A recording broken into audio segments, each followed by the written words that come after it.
Welcome to Sleepy Stories, a place where history meets rest. Here we share gentle, soothing tales about the lives of remarkable historical figures.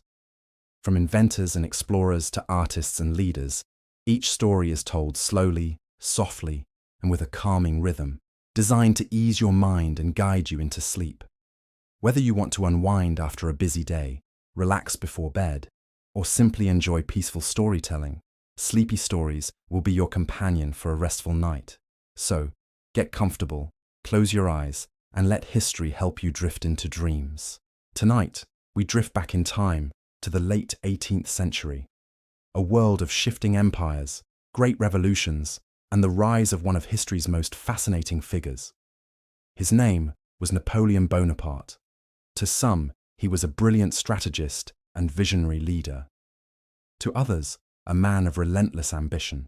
But beyond the battles and the legends lies the story of a boy born on a small Mediterranean island who would one day shape the course of Europe. So, settle in, let your breathing slow, and join me as we softly explore the life and journey of Napoleon. Napoleon Bonaparte was born on the island of Corsica in the town of Ajaccio on August 15th, 1769. His family belonged to the lesser nobility. They had status, but not great wealth.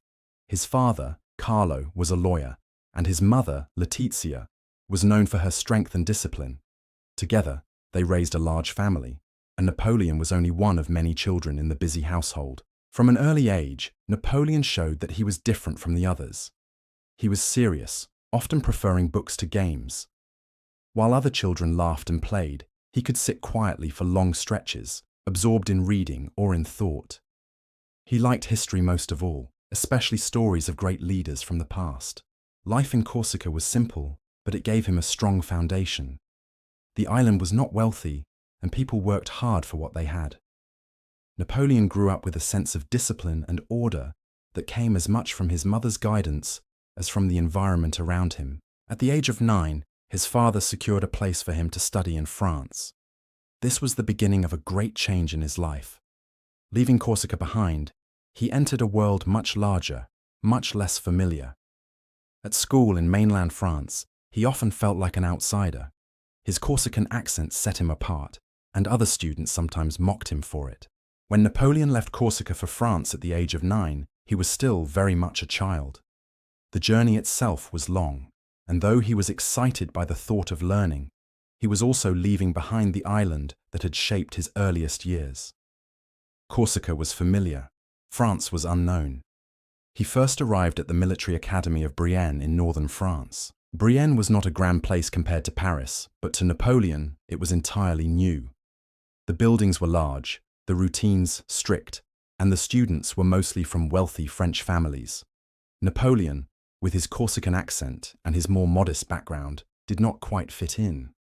At Brienne, he was often teased for his accent and his foreign manners.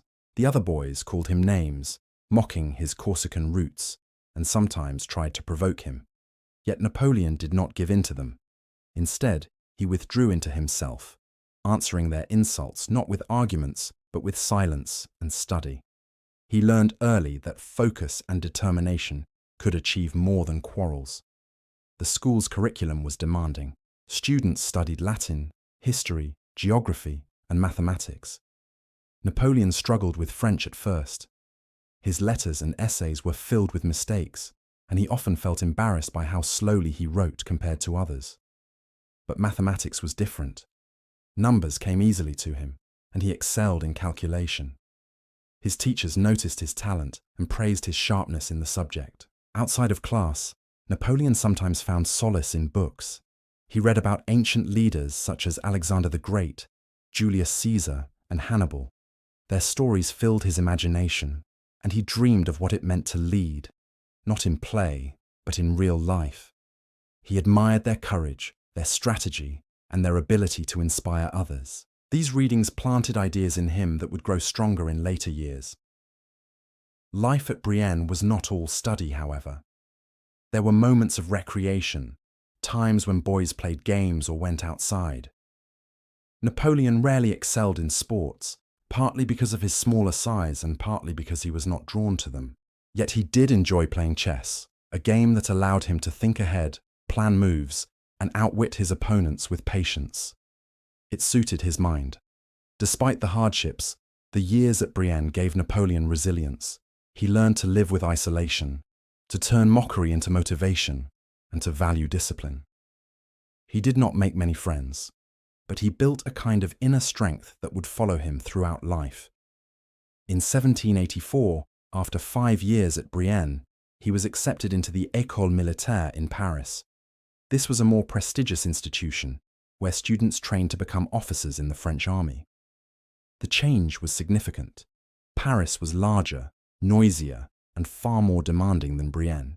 The city bustled with life, and Napoleon, still young and somewhat shy, had to find his way in this new environment. At the École Militaire, the program normally lasted 2 years, but Napoleon's father had recently died, and the family's finances were strained. He applied himself with great intensity, determined to finish more quickly, so that he could begin earning a living. He studied artillery, engineering, and military science. He rose early, worked late, and wasted no time. His instructors noticed his commitment. Though he was only a teenager, he carried himself with the seriousness of a man older than his years. He was not distracted by parties or idle talk. His world was study, preparation, and the steady pursuit of progress. In 1785, at just 16 years of age, Napoleon completed the course. He graduated as a second lieutenant of artillery, one of the youngest in his class. Though still small in stature and largely unknown, he had taken the first clear step into the life that awaited him. When Napoleon left the École Militaire in 1785, he was only 16 years old. He had completed the course of study in a single year instead of the usual 2, because his family's finances were tight. This achievement marked him as capable and determined, but it also meant he entered the army at a very young age while still growing into himself. His first posting was with the Lafayette Regiment of Artillery. This took him away from Paris and into the routines of a soldier's life. The regiment was not glamorous, and there was no great excitement. Most days were filled with practice, drills, and the careful maintenance of equipment. Artillery required precision. Cannons had to be cleaned, wheels checked, powder measured, and movements coordinated. Napoleon observed all of this with care, for he believed that details mattered as much as bold ideas. The life of a young officer was modest. His pay was not high, and though he held the rank of lieutenant, he lived simply.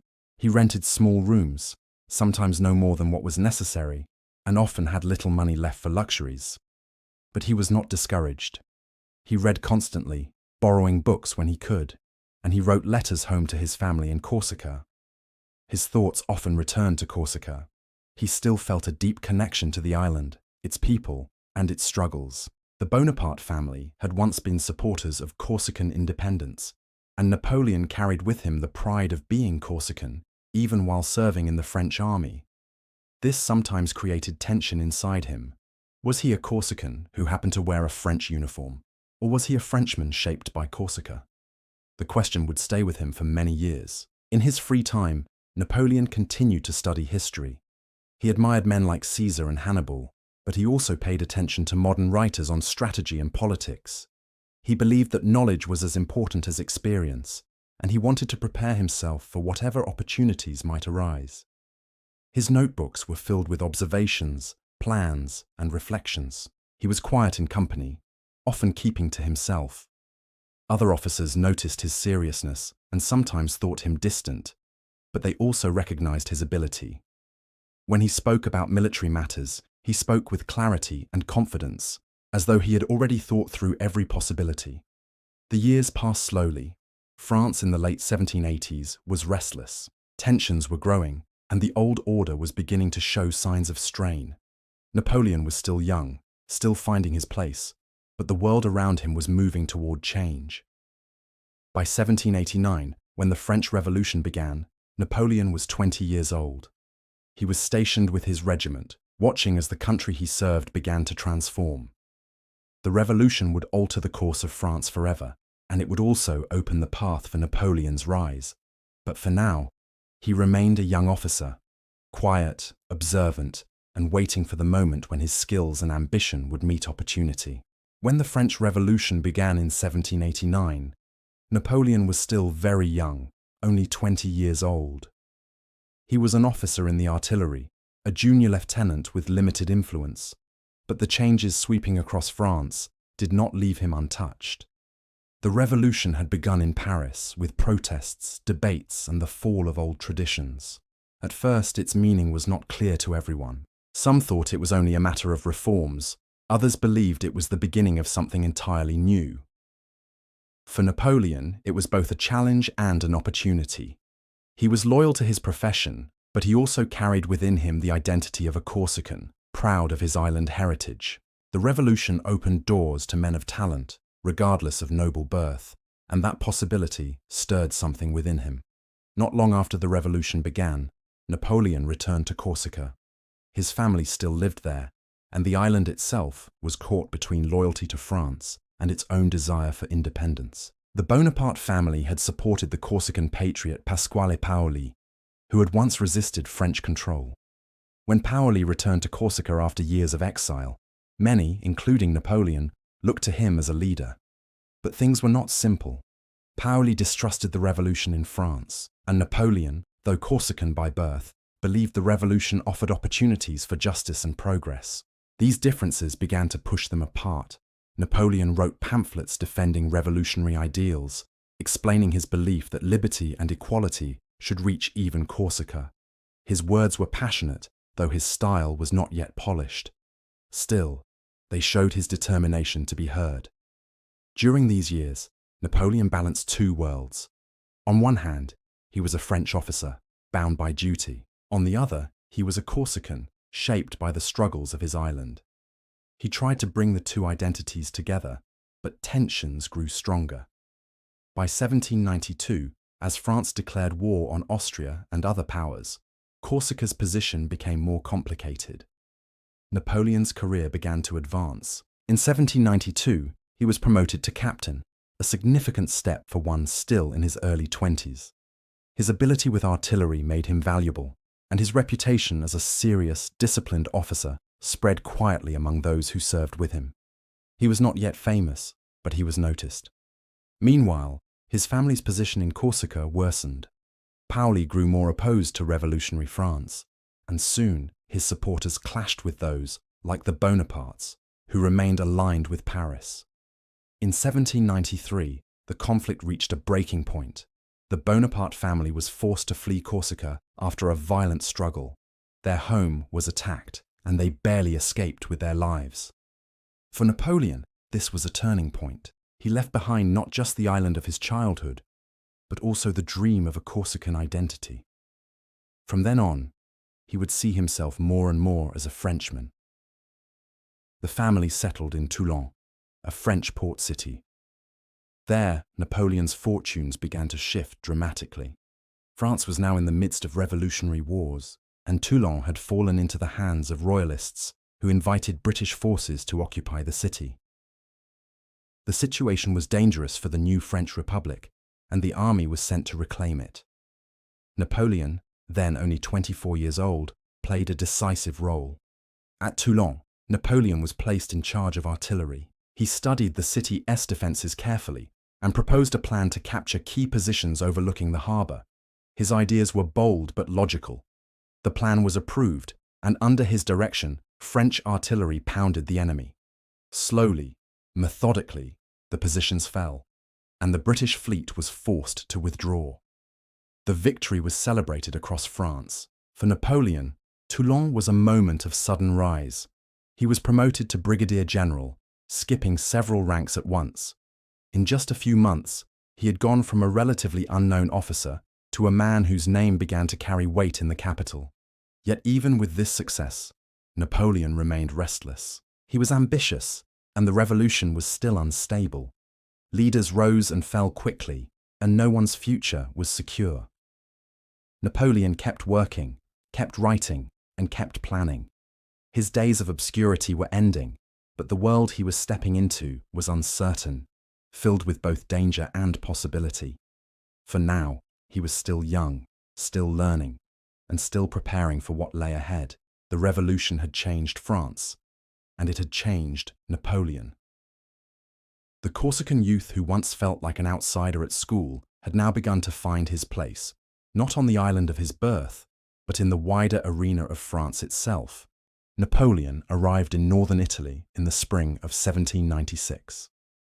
He was 26 years old, still young, but his mind was sharp and his ambition quietly firm.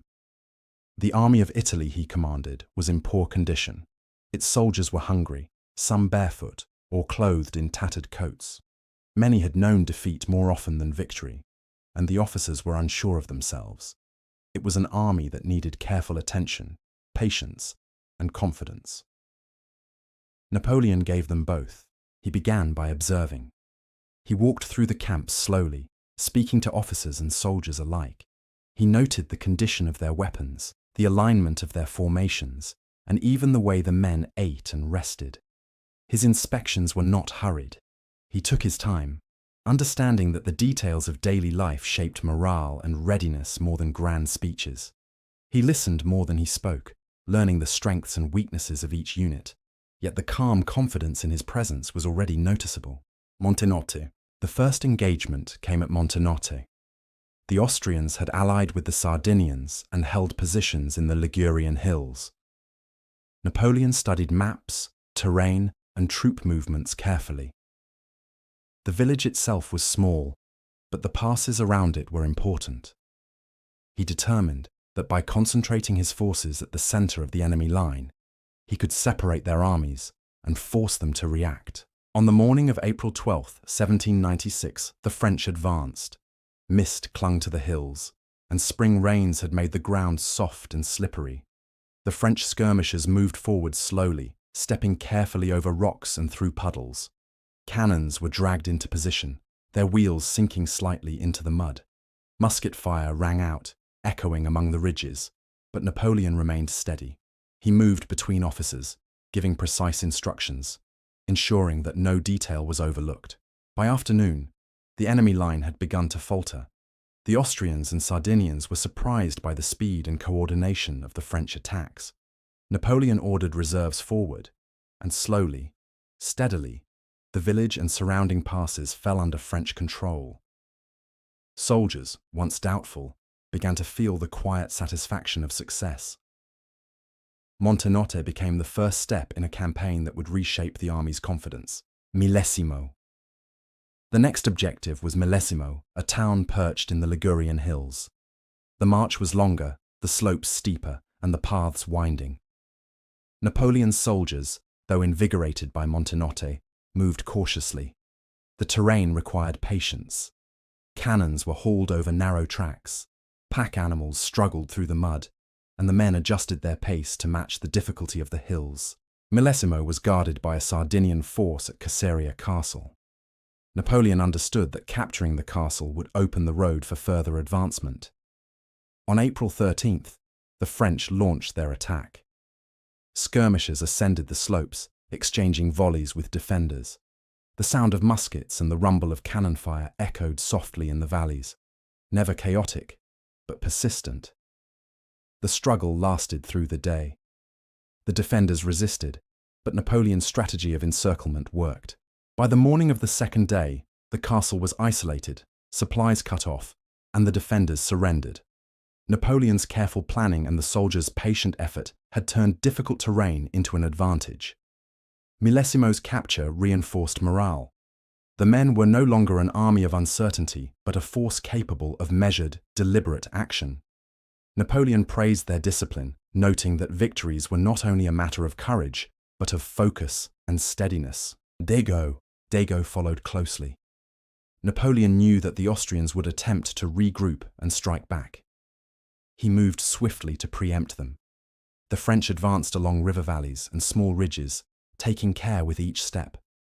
The roads were muddy and narrow, requiring careful coordination. The battle at Dago involved artillery positioned on gentle slopes overlooking the town. French cannons placed methodically pounded enemy positions while infantry moved steadily toward the center. The Austrians resisted, but their line was thinner than expected. Napoleon observed, noting where reinforcements were needed, and directed the French steadily forward. By the second day, the town had fallen, and the French held firm positions along the river and surrounding hills. The pattern of careful movement, precise orders, and measured attacks continued to define the campaign. Soldiers gained confidence, officers began to trust Napoleon's judgment, and the young general's reputation grew quietly but unmistakably. Lodi, preview for next chapter. After Digo, Napoleon turned his attention to Lodi, a town across the Adda River. It was here that the campaign would reach one of its most remembered moments. The crossing required careful planning, patience, and precise timing. Napoleon would again show his skill not through haste, but through careful, deliberate action, the kind of steady leadership that inspired confidence and commanded respect. By the year 1797, Napoleon Bonaparte had returned to Paris. His victories had transformed him from a young, relatively unknown officer into a figure of growing importance. Newspapers in Paris carried reports of his triumphs. Salons whispered about the young general who had outmaneuvered armies and captured towns. And government officials began to take notice of the methodical, disciplined man whose presence seemed to bring order and purpose. Paris at that time was a city alive with both energy and unease. Streets wound through neighborhoods lined with townhouses, workshops, and small markets. The air carried the mingled smells of bread baking, smoke from chimneys, and the flowing Seine. Napoleon moved through these streets with careful observation. He did not rush. He noted the faces of the citizens, the rhythm of life around him, and the subtle shifts in the city's mood.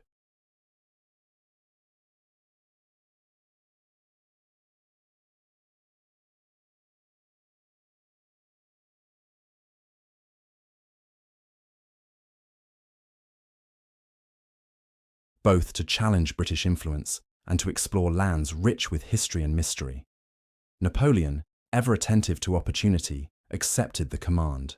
For him, the journey promised experience, knowledge, and the chance to expand his reputation. Preparations for the expedition were meticulous.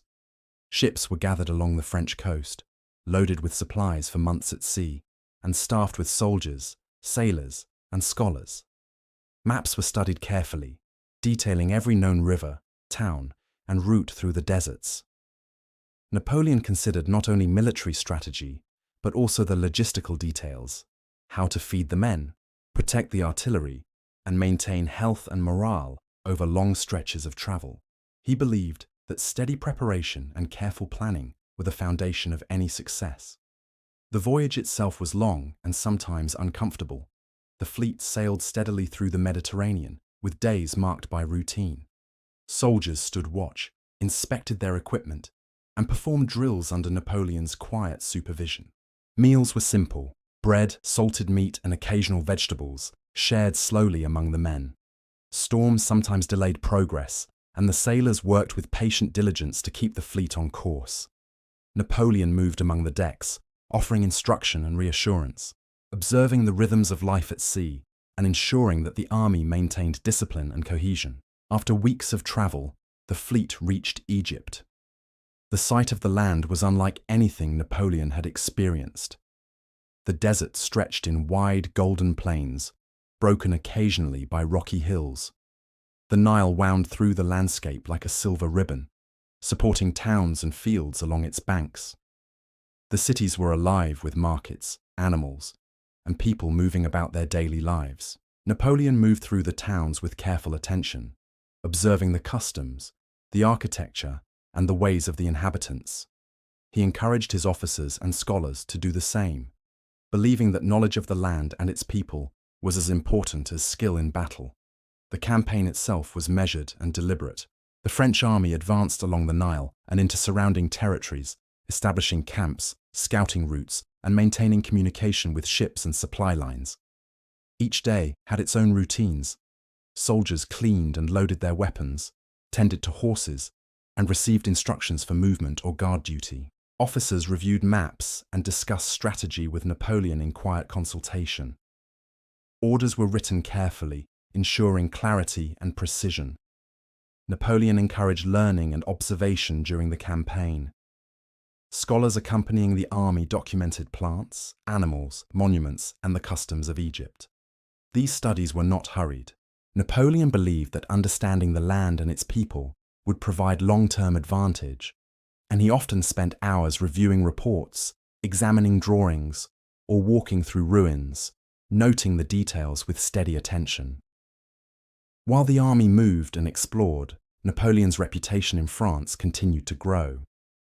Newspapers reported on the expedition in measured tones, highlighting his leadership, the discipline of the troops, and the novelty of the discoveries being made in Egypt.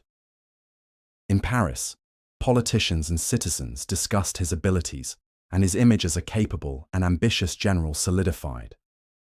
The Egyptian campaign also taught Napoleon lessons beyond the battlefield. He learned to manage troops far from home, to plan for contingencies, and to balance strict discipline with the practical needs of soldiers and civilians.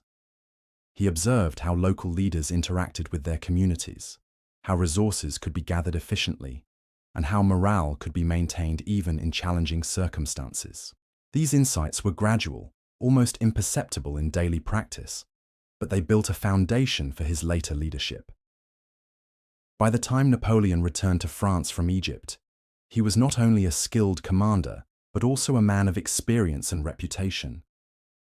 The Italian and Egyptian campaigns had prepared him for the larger stage. He had learned to combine planning, observation, and discipline with decisive action when necessary. He had seen distant lands, managed armies, and handled the complex demands of both soldiers and civilians. And he had seen, with clarity, how opportunity and timing could shape a life. Napoleon's return marked the beginning of the next stage of his career, the consolidation of influence and the quiet, steady rise toward power. Though he had faced challenges and uncertainties, he had grown steadily, learning the rhythms of command, the patience of planning, and the value of measured action. In all of this, he remained calm, deliberate, and methodical, prepared for the moments when the world would demand boldness, but never hasty action. Napoleon returned to France in 1799. The journey back from Egypt had been long and deliberate, with stops at Mediterranean ports and careful navigation through uncertain waters. Upon arrival in Paris, he found a city still alive with energy, full of merchants, officials, and citizens bustling through its streets.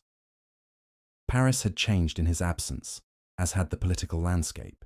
The Directory, the governing body, was struggling to maintain control amid unrest, corruption, and ongoing wars. Napoleon observed quietly at first. He did not rush to take public positions or demand attention.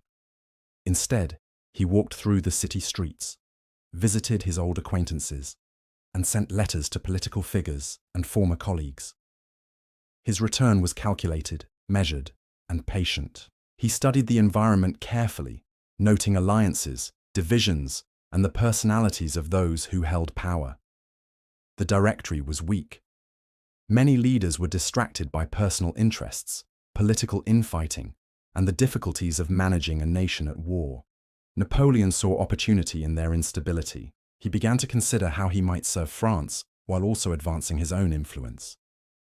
He did not act hastily. Instead, he took time to understand the mechanisms of government, the needs of the army, and the mood of the citizens. During this period, Napoleon made careful contacts with key political figures. He wrote letters proposing reforms, discussing military matters, and suggesting ways to stabilize France. These letters were formal, deliberate, and clear, demonstrating his ability to communicate thoughtfully and persuasively. He was careful to maintain a tone of service, emphasizing the interests of France over personal ambition, though those who read his correspondence could sense his confidence and ambition beneath the surface. Meanwhile, the army remained central to his plans. Napoleon had learned in Italy and Egypt that control of troops, discipline, and morale were crucial. He cultivated relationships with senior officers, met quietly with regimental leaders, and observed the movements and condition of the forces stationed near Paris. He understood that, in the right moment, the army could provide the leverage needed to guide the nation towards stability. By late 1799, it became clear that France required decisive action. The Directory was unable to maintain order, and there were rumors of uprisings and unrest in several regions. Napoleon, ever patient, began to prepare. He discussed strategy with trusted allies, considered the timing carefully, and rehearsed the sequence of actions necessary to achieve success. Every step was deliberate, measured, and calculated to minimize risk while maximizing influence. The culmination of this preparation was the coup of 18 Brumaire in November 1799. The event itself unfolded over several days, but Napoleon approached it calmly and methodically. He coordinated with generals, ensured that troops were in position, and maintained control of communications. When the critical moment arrived, he moved steadily, with clarity and authority, avoiding unnecessary conflict while asserting his leadership. The coup resulted in the overthrow of the Directory and the establishment of the consulate, with Napoleon as first consul. Though the transfer of power might have seemed sudden to outsiders, for Napoleon it was the natural outcome of careful planning, steady observation, and disciplined action.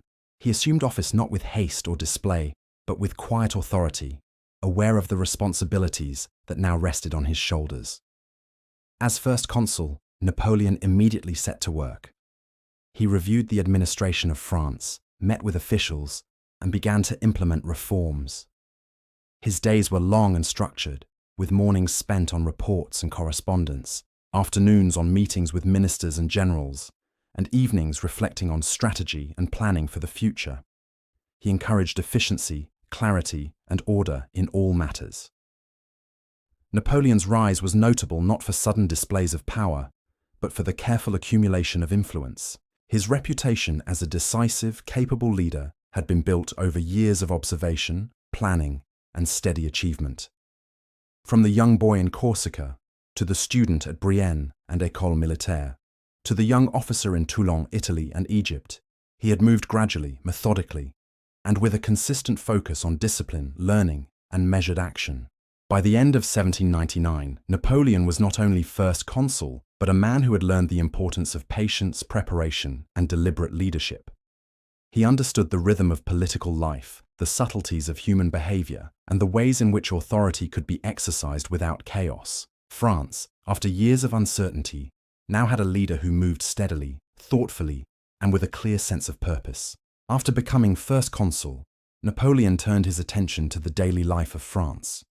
He understood that leadership was not merely about battles or public speeches, but about steady organization, careful planning, and the quiet management of systems that allowed a nation to function. His mornings were often filled with reports. Ministers and officials submitted documents detailing the condition of finances, the state of the military, and the welfare of citizens across the country.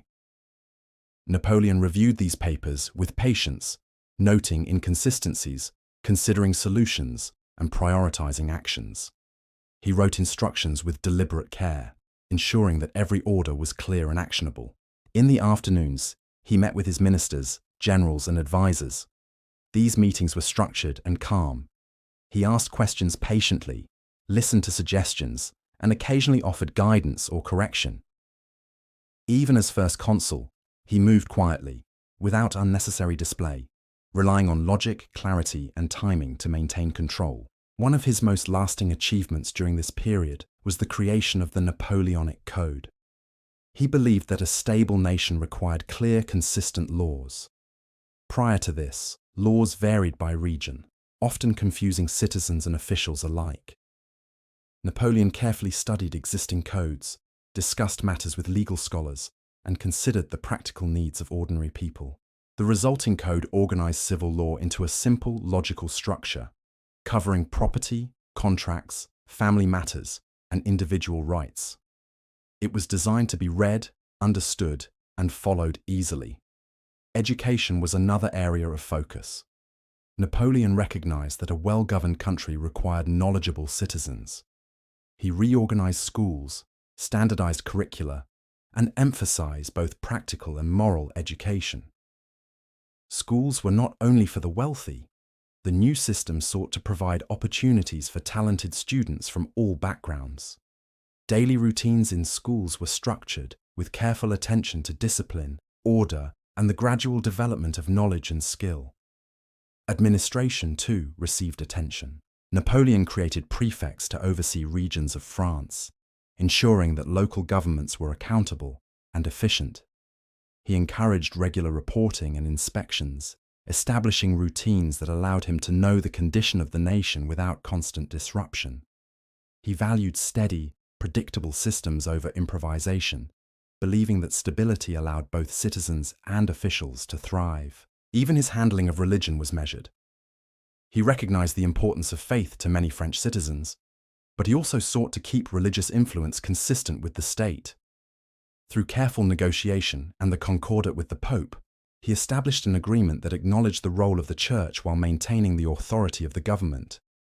The result was calm, orderly, and practical, reflecting his preference for steady resolution over conflict. Napoleon's personal life during this period was similarly methodical. He rose early, read carefully, wrote letters with thought, and planned each day with attention to detail. He encouraged his family and close associates to maintain discipline and order, and he expected patience and diligence from those around him. Even in the small details of daily life, he applied the same principles that guided his leadership: observation, organization, and careful execution. By the early 1800s, France had begun to stabilize under his guidance. The army was well organized, the legal system coherent, schools structured, and administration efficient. Citizens began to feel the benefits of steady governance, predictable routines, accessible laws, and organized local government. Napoleon's influence extended quietly but firmly into all areas of life, establishing the foundations for a nation that could endure. Through this period, Napoleon demonstrated that true power was often exercised in small, consistent, and deliberate actions. By focusing on details, maintaining order, and planning carefully, he built authority without the need for constant spectacle. The nation's rhythm grew steady, its citizens' lives more structured, and Napoleon's reputation as a capable, methodical, and thoughtful leader deepened. By 1804, Napoleon had firmly established himself as the first consul of France. The country was more stable than it had been in decades, with organized administration, schools, and laws that gave citizens structure and clarity. Yet Napoleon was ambitious. He saw that France needed a leader whose authority was clear, not just in the government, but in the eyes of all Europe. The decision to crown himself emperor was deliberate and thoughtful. It was not a sudden display of arrogance, but a measured assertion of independence. Napoleon wanted to make clear that his authority was self-determined, grounded in his achievements and the stability he had brought to France. The coronation would be formal, precise, and full of symbolism, carefully planned to convey order and purpose. In the months leading up to the ceremony, every detail was arranged.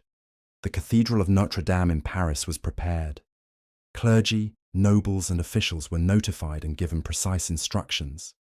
Robes, crowns, and scepters were selected, measured, and adjusted. The sequence of events was rehearsed multiple times to ensure calm, smooth execution. Napoleon considered every aspect: how he would enter, where he would stand, how he would receive homage, and the precise moment when he would place the crown upon his own head. On the day of the coronation, December 2nd, 1804, Paris was quiet, yet full of anticipation. Citizens lined the streets, observing the procession and the orderly movement of troops and officials. The cathedral itself was serene, filled with soft light streaming through stained glass windows. The ceremony proceeded with measured steps. When Napoleon took the crown and placed it upon his own head, the act was deliberate, calm, and clear, a statement of authority founded on achievement, not merely inherited privilege. Soon after, Napoleon turned his attention to Europe. Though he had stabilized France internally, the continent remained a place of competing powers, shifting alliances, and potential threats. His campaigns were planned with careful observation, patience, and detailed study. Maps were examined repeatedly. Terrain, weather, and supply lines were considered. Orders were written with clarity, ensuring that officers understood their duties precisely and that troops could move efficiently. The early campaigns were marked by careful strategy. Napoleon rarely rushed into battle. He preferred to study his enemy, understand their movements, and act decisively at the right moment. The armies moved steadily, maintaining discipline and coordination. Soldiers followed routines, early morning inspections, structured marches, drills, and scheduled meals. Officers reported in order, and information flowed methodically to Napoleon. Battles such as those in Ulm and Austerlitz were the result of deliberate planning rather than improvisation. At Ulm, the French army moved in a slow, coordinated advance, encircling Austrian forces without unnecessary haste. The result was victory achieved with precision, minimizing confusion and maintaining the orderly movement of troops. Austerlitz, similarly, was not a spontaneous clash, but a carefully timed engagement where terrain, positioning, and the psychology of the enemy were all considered thoughtfully. Through these campaigns, Napoleon emphasized calm leadership. He moved among his generals and soldiers quietly, observing the conditions of camps, the placement of artillery, and the organization of supply lines. Orders were issued steadily and clearly. Even amid conflict, his approach was measured, reinforcing confidence and reducing the chance of disorder. Napoleon's careful attention extended beyond the battlefield. He maintained communication with Paris, sending reports on progress, logistics, and conditions. He encouraged officers to document their observations, ensuring that the lessons of each campaign could be preserved for future planning. He understood that leadership was as much about preparation and observation as it was about decisive action. By the mid-1800s, Napoleon had established himself as both emperor and military strategist. France had stability at home and influence across Europe. His reputation grew not from grand displays alone, but from consistent measured decisions, careful preparation, and disciplined execution. He had learned, through years of study, campaigns, and governance, that lasting authority required steadiness, patience, and attention to every detail, qualities that allowed him to shape France and Europe with a calm, deliberate hand. By the early 1800s, Napoleon had reached the height of his power. France was organized, stable, and influential across Europe. The Napoleonic Code had provided clarity and fairness in law. The schools had cultivated educated citizens. The administration was methodical and reliable. But Napoleon's ambitions extended beyond borders. He sought to secure France's position, influence the continent, and leave a legacy of lasting stability. The campaigns of this period were vast in scale, involving multiple armies, complex logistics, and careful coordination across long distances. Napoleon understood that success depended on preparation as much as action. He spent long hours each day studying maps, reviewing intelligence reports, and considering weather, terrain, and supply routes. Every decision was deliberate, every movement calculated, and every contingency planned. His generals and officers followed strict routines. Mornings began with inspection of the camps, the alignment of troops, and the condition of artillery. Soldiers were checked for proper equipment, uniformity, and readiness. Meals were served at regular times, simple but sufficient to maintain energy and morale. After breakfast, officers met with Napoleon to review orders, discuss positions, and plan the day's movements. Even during campaigns, there was structure, rhythm, and calm attention to detail. The battles themselves were executed with precision. At Jena and Auerstedt, for example, Napoleon coordinated the movements of large armies with careful timing, ensuring that units arrived in position exactly when needed. Cavalry, infantry, and artillery were deployed in carefully rehearsed patterns, minimizing confusion. Each engagement was approached methodically, and even when unexpected obstacles appeared, Napoleon's attention to preparation and detail allowed for calm adjustments. Between battles, the focus was on administration and logistics. Supply lines had to be maintained, towns and villages managed, and the health and morale of the troops observed. Napoleon inspected camps, ensured that orders were clearly understood, and encouraged officers to document observations. Letters were sent to Paris to report progress, request reinforcements, or outline needs for provisions. Every aspect of campaign life was measured and deliberate, reinforcing stability and efficiency. Napoleon's domestic attention did not waver during these years. Even while commanding armies abroad, he maintained oversight of France. Ministers and prefects reported regularly, and he reviewed their reports carefully. He oversaw the courts, the collection of taxes, and the administration of education. Policies were implemented gradually, ensuring that changes were practical, consistent, and beneficial to the citizenry. The empire also demanded careful diplomacy. Napoleon corresponded with rulers, envoys, and officials across Europe. Each letter was composed with precision, balancing firmness, clarity, and tact. He observed the personalities of those he dealt with, their habits, and their preferences, using careful understanding to guide negotiations. Even in these political maneuvers, patience, observation, and planning were paramount. Through these years, Napoleon's personal life reflected his disciplined approach. He rose early, read, wrote letters, and met with advisors in structured sessions.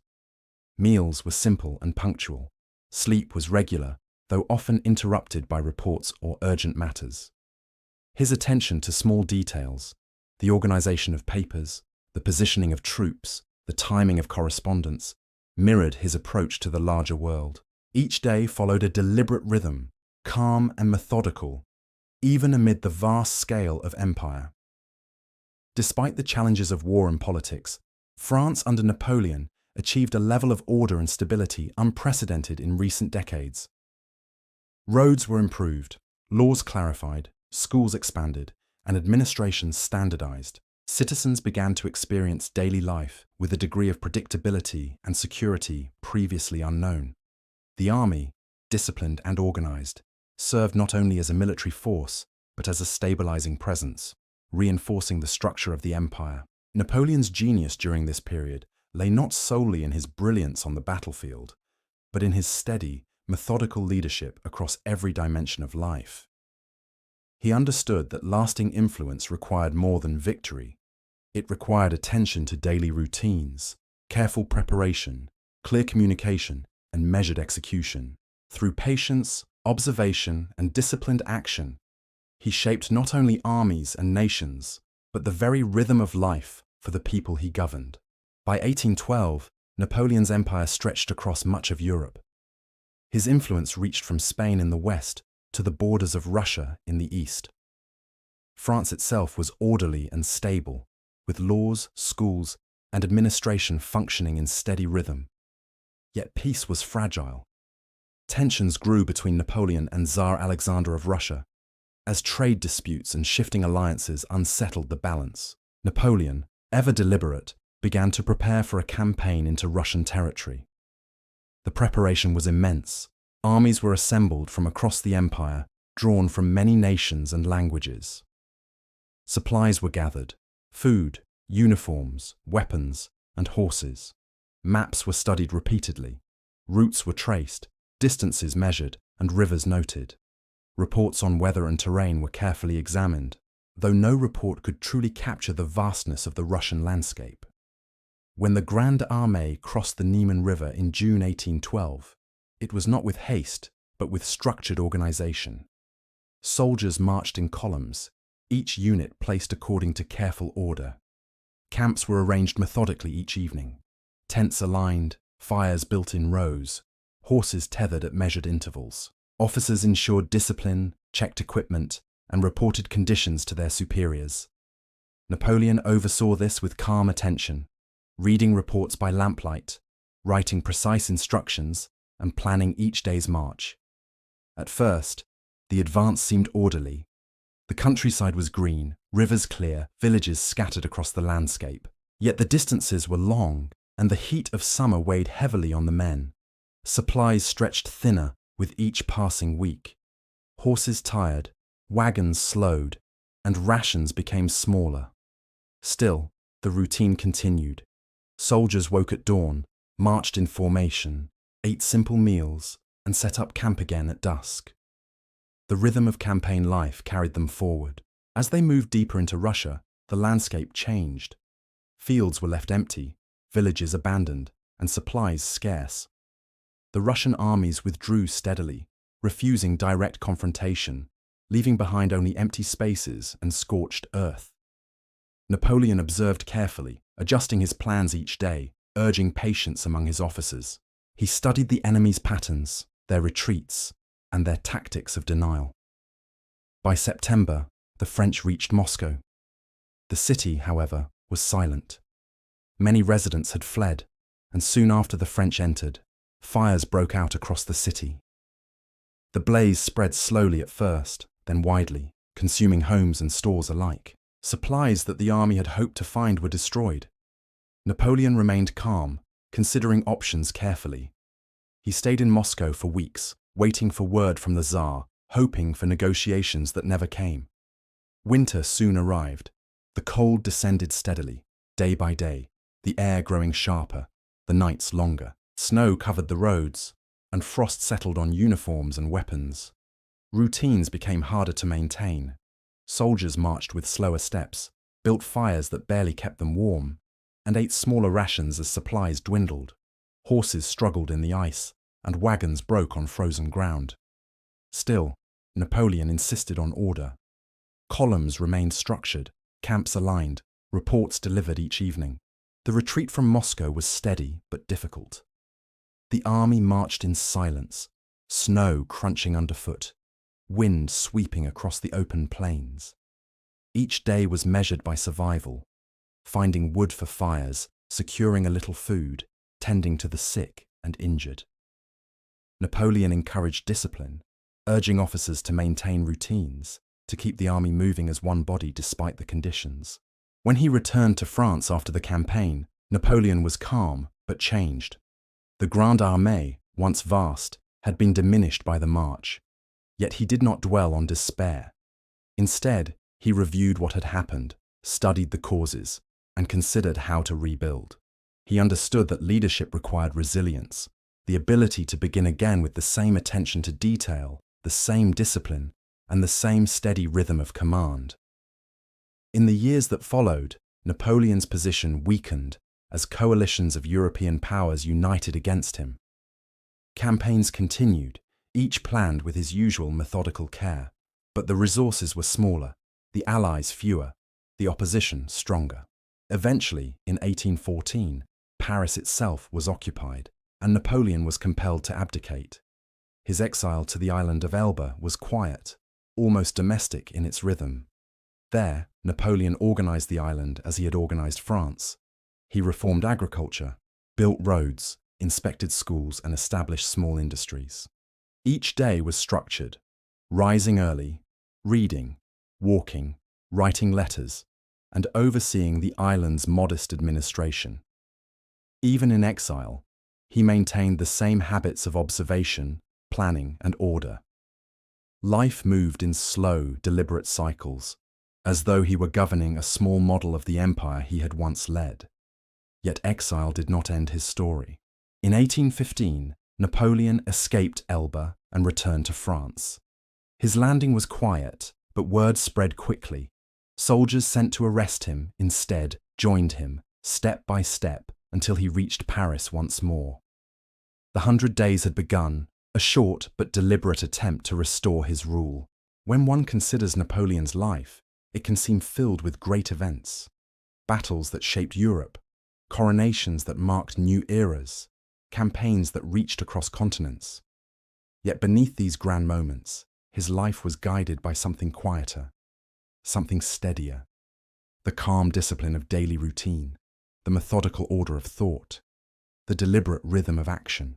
From the earliest days in Corsica, Napoleon's character was formed by this steady rhythm. As a boy, he studied with determination, often preferring solitude to play, reading histories, memorizing details, and practicing his lessons until they became habits. His childhood was not filled with noise and disorder, but with the quiet persistence of learning, the small routines of study that prepared him for a life of structure. At Brienne and École Militaire, this rhythm deepened. His days were organized around lessons, drills, and the slow progression of education. He learned to rise early, to pay attention to detail, to see how order brought clarity. His notebooks filled with observations, his memory stored dates and facts, and his mind grew accustomed to steady discipline. The boy from Corsica was shaped into the officer of France through patience, repetition, and calm routine. As a young officer, he carried these habits into his first assignments. He read reports carefully, wrote orders clearly, and maintained a balance between study and action. Even in the heat of Toulon or the marches of Italy, his approach was consistent. Observe, plan, execute. His soldiers came to trust him not because of sudden brilliance alone, but because of his steady manner, his calm presence, and his ability to bring order to complex situations. When he became first consul and later emperor, the same rhythm guided him. Each morning he read papers, each afternoon he met with ministers, each evening he reflected and planned. Laws were written with clarity, schools organized with structure, administration built on steady reporting. France itself began to mirror his own habits. Regular, disciplined, methodical. The Napoleonic Code was not merely a collection of laws, but an expression of the order he valued. Rules made clear so that all could live with predictability and stability. Even his greatest campaigns followed this same pattern. Before every battle, Napoleon studied maps for hours, considering terrain, weather, and movement.